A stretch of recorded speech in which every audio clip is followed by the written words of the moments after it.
Guys, gusto ko lang i-share. Meron tayong wire puller dito. Ito siya. Yung haba niya 15 meters. Nabili ko sa may Shopee. Ngayon, ito yung ini-insert ko sa PVC 1/2, 3/4 kung saan siya pwedeng ipasok para sa ating electrical conduit, lalo na sa may convenience outlet, PVC layout, then sa may mga home run lighting, gaya nito guys. Sa may junction box, may tatlong bend yan. Dalawa pala. Ayan. Then yun. Ngayon, papunta siya dyan. Palabas doon. Tapos sa may labas guys, is meron siyang bend. Nag-bend ulit kami dito. Ayan, papunta dyan. Then, home run ng lighting yan guys. Kukuha kami ng supply dito sa may kwarto.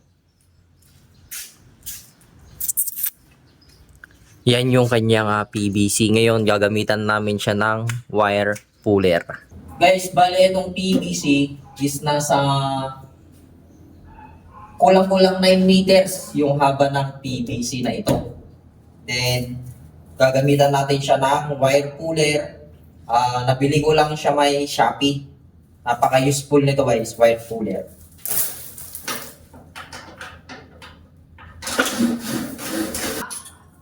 Awang 5?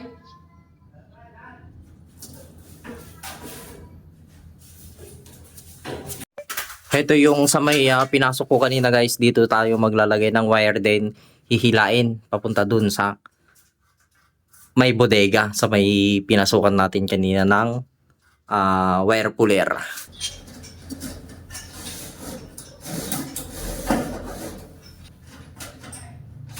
Dua dangkal pre! Dua dangkal!